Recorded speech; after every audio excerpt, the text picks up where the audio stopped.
तो शशि, एक चीज मैं जरा लार्जर स्केल पे बता दूं और वो आम दर्शक की समझ के लिए बता दूं।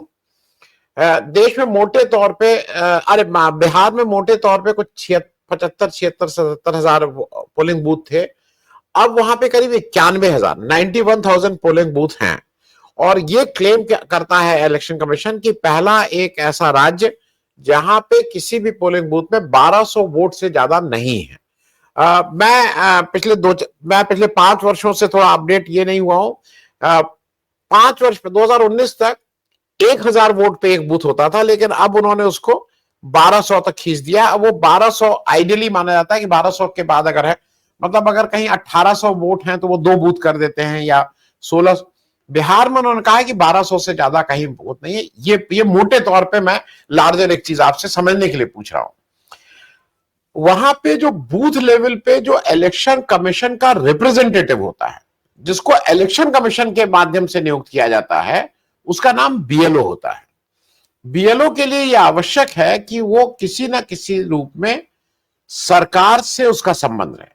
वो सरकार के अगर डायरेक्ट, मतलब जो मैंने पहले भी बोला था, वो जो वर्कर्स हैं सरकार के, जो पंचायत सेक्रेटरी हैं या जो आंगनवाड़ी वर्कर हैं या इस तरह का कुछ ना कुछ है। अब उसमें लोग डिबेट करते हैं कि साहब वो सरकार के फुल टाइम वर्कर नहीं, फुल टाइम हाफ टाइम जो भी है सरकार द्वारा नियुक्त हैं वो सारे लोग, और उनका सरकार का उनके ऊपर एक कंट्रोल रहता है। ऐसे ही लोग बीएलओ बनाए जा सकते हैं। और उसका आज की तारीख में जो मेरी जानकारी, वो 1,000 रुपया उनको दिया जाता है इस काम के लिए। और उनका यह है, चूंकि 1200 लोगों को ही उनको देखना है, अगर मोटे तौर पे बात करें तो करीब 250-300 घर के बीच में उनको घूमते रहना होता है।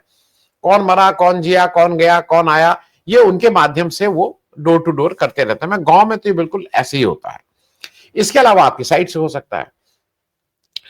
इसको बहुत क्लियरली समझना चाहिए कि जब आप वहां पे एडिशन या डिलीशन करते हैं, जो फॉर्म 6, फॉर्म 7, फॉर्म 8, अलग अलग फॉर्म है, मैं उसकी डिटेल्स में नहीं जा रहा हूं। किसी से एडिशन होता है, किसी से डिलीशन होता है, किसी से अपडेशन होता है। इन सारे फॉर्म्स का जब बीएलओ डालता है तो उसको एक एक्सेस मिलती है वोटर लिस्ट तक जाने की। वो एक्सेस उसको यूनिक मिली रहती है क्योंकि ये उसका नंबर है। तो हर पोलिंग बूथ पे हर जो एक्सेस के लिए वो बीएलओ के माध्यम से जाना है। ये मोटे तौर पे मैं आपको लार्जर इश्यू बता रहा हूं। अब अगर वहां पे कोई व्यक्ति इसको हैक करके, और जो जो साफ साफ कनन ने कहा है कि अब हैक कितना, इसमें तो कोई सिक्योरिटी ही नहीं है, इलेक्शन कमीशन खुद भी मांग रहा है कोई सिक्योरिटी नहीं। तो वो जब हैक किया है तो किसी ने उस बीएलओ को हैक किया है, क्योंकि वो अलंद में बिल्कुल क्लियर हो गया था, महिला बीएलओ थी, उसके चाचा का कैसे वो डिलीट हुआ था।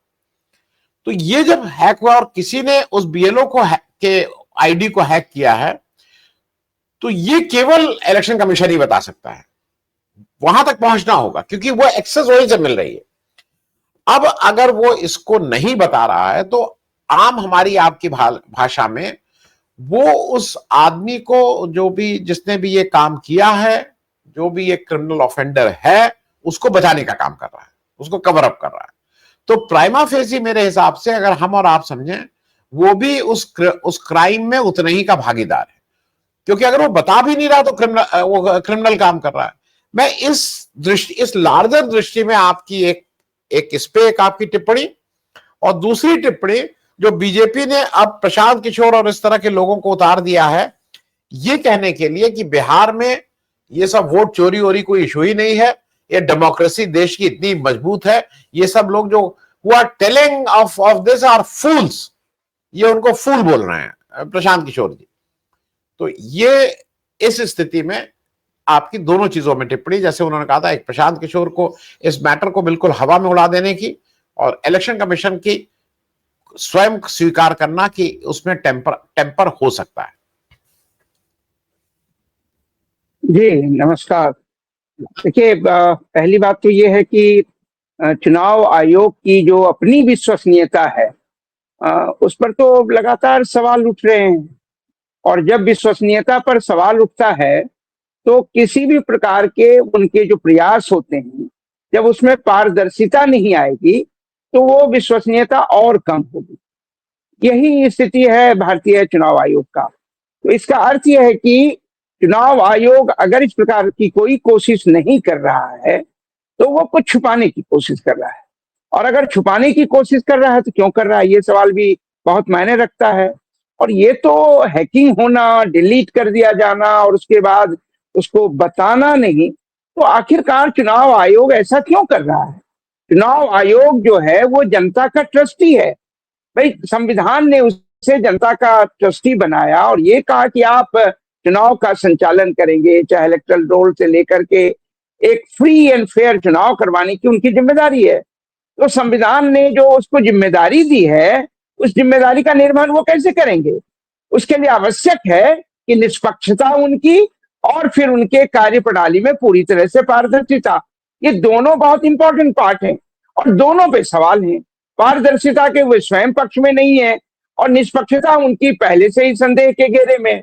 और इस निष्पक्षता के संदेह में आने के एक और भी इंपॉर्टेंट कारण है कि आखिरकार चुनाव आयोग की नियुक्ति में जिस प्रकार से प्रधानमंत्री ने सुप्रीम कोर्ट के आदेश के बावजूद जो परिवर्तन किया, कानून के द्वारा परिवर्तन करके उन्होंने एक और मंत्री को चीफ जस्टिस ऑफ इंडिया की जगह जो है वहां नियुक्त कर लिया। तो ये जो नॉमिनेट किया उन्होंने, सवाल यहां उठेगा आखिर सरकार की नीयत में खोट नहीं है तो ऐसा वो क्यों कर रही है? अगर उन्हें लगता है कि जनता में उनकी बहुत लोकप्रियता है, जनता उसे चाहती है, तो चुनाव कराने में चुनाव आयोग को फ्री हैंड देना कि वो संविधान के अपने दायित्वों का निर्वहन करें, उसमें प्रॉब्लम कहाँ है? इसका मतलब है कि भारतीय जनता पार्टी या मोदी सरकार को जनता पर विश्वास नहीं है, और जनता पर विश्वास नहीं है क्योंकि उनकी लोकप्रियता जनता में लगातार गिरती गई। जिन वायदों के द्वारा, जिन सपनों के दिखा करके उन्होंने जो है सत्ता में अपनी वो पहुंच बनाई, वो सपने तो कभी पूरे नहीं हुए, बल्कि लगातार क्या स्थितियां आप देख रहे हैं 11 वर्षों में क्या स्थिति बनी है। सरकार की अपनी लोकप्रियता तो स्वयं इस बात को प्रमाणित करती है कि वो 240 यानी 303 से 240 पे पहुंच गई 2024 के चुनाव में। तो ये तो साफ जाहिर है कि उनकी लोकप्रियता लगातार गिरती जा रही है। और उसमें भी वो तमाम मुद्दे शामिल भी कर लें आप कि जब 19 में तो खैर चलिए पुलवामा का मामला बनाया और जिस प्रकार से हत्या हुई, हमारे तमाम जो है ये शहीद हुए, थी तो वो हत्या, क्योंकि हत्या करवाई गई या किसने की क्यों नहीं बताया सरकार ने। तो सवाल यहीं पे है कि 2024 के चुनाव में जो है उनकी लोकप्रियता का देखिए, सीटों की संख्या में भारी परिवर्तन, जबकि 79 सीटों को लेकर के बार बार सवाल उठाए गए हैं। इसका मतलब है कि कहीं ना कहीं उनकी लोकप्रियता बहुत कम हुई। अब सवाल है कि लोकप्रियता कम हुई तो सत्ता में बने रहने के लिए उनको क्या करना होगा? सत्ता में बने रहने के लिए उन्हें तमाम तरह की चुनावों में धांधली करवानी होगी, और चुनावों में धांधली करवाने के लिए अगर वो चुनाव आयोग को अपने कंट्रोल में, नियंत्रण में ले लेते हैं, उनकी निष्पक्षता को खत्म करके उनमें पक्षपात करने की जो है वो उसमें वो क्षमता भर देते हैं, तो निस्संदेह फिर चुनाव तो फेयर होगा नहीं, न फ्री होगा न फेयर होगा। तो ये जो आप सवाल उठा रहे हैं कि डिलीट हुआ, अगर चुनाव आयोग में संविधान के प्रति कुछ भी निष्ठा होती और अपने दायित्वों के निर्वहन में ईमानदारी होती, तो सीधे सीधे कहते हैं कि जितने आरोप लगाए गए हैं, चाहे वो राहुल गांधी लगाए या कन्नन गोपीनाथन लगाए या कोई भी लगाए, उन आरोपों की जांच होगी, और जांच एक स्वतंत्र समूह के द्वारा, स्वतंत्र आयोग के द्वारा या कमेटी के द्वारा होगी। और उसमें जनप्रतिनिधि यानी जो जनता के पॉलिटिकल रिप्रेजेंटेटिव नहीं, जो जनता के आम सिविल जो नागरिक संगठनों में काम करने वाले लोग हैं, पूर्व जजेज हैं, या यहाँ तक कि पूर्व जो चुनाव आयुक्त रहे हैं पहले के, क्योंकि बहुत सारे चुनाव आयोग के आयुक्तों ने भी, मुख्य आयुक्तों ने भी बहुत सारे सवाल उठाए हैं। तो अगर उनमें निष्पक्षता को प्रमाणित करना है और पारदर्शिता को स्थापित करना है, तो सीधे सीधे इस प्रकार का जांच बैठा दे, लेकिन वो नहीं बैठाएंगे। लगातार वो कह रहे हैं कि नहीं, इस प्रकार की कोई धांधली नहीं हुई, सब झूठ है। तो मुझे लगता है कि ये अपने आप में चुनाव आयोग के ऊपर सवालों को और उसकी गिनती और बढ़ा रही है, यानी सवालों की संख्या बढ़ रही है, संदेह और गहराता जा रहा है। और इसीलिए भारत में जो जनमत है, यानी कि वोट के द्वारा जो जनमत जो है वो मतदान पेटियों में पहले होता था और अब ईवीएम में है, उस पर अलग से सवाल हैं। लगातार ये जो आरोप लग रहे हैं।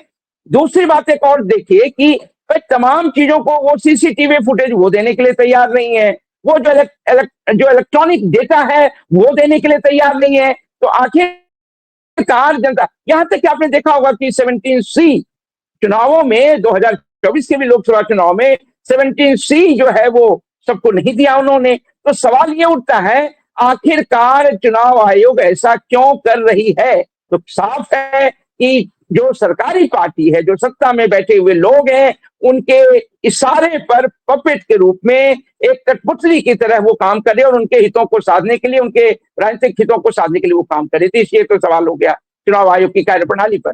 दूसरा जो सवाल आप प्रशांत किशोर जी का उठा रहे हैं, देखिए प्रशांत किशोर जी ने अभी हमारे एक साथी ने आपको बताया भी, जय नारायण जी ने, कि क्या वो पहले क्या थे और कैसे कैसे फिर 2014 के चुनाव में किस प्रकार से वो मोदी के लिए काम कर रहे थे। कई बार उन्होंने स्वीकारा भी है इस बात को।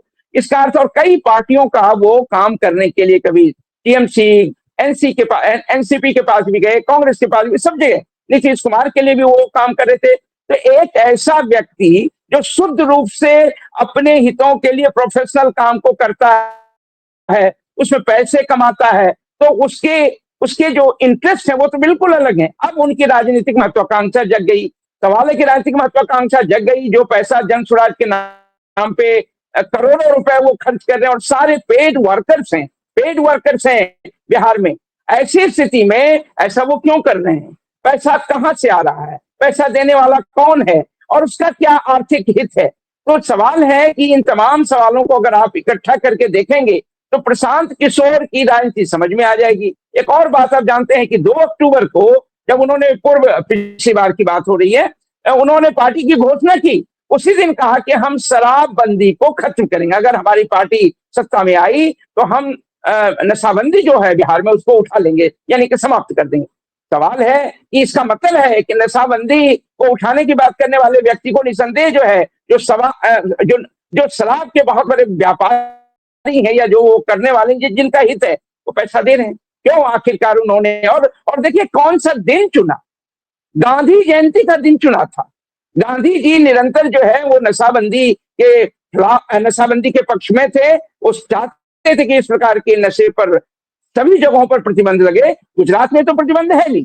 कम से कम मैं ये मानता हूं कि भारतीय जनता पार्टी की इतने लंबे समय से सरकार है, उन्होंने भी ये हिमाकत नहीं की कि वो नशाबंदी को खत्म कर देते। लेकिन प्रशांत किशोर को देख लीजिए, उसी दिन ये कर रहे हैं।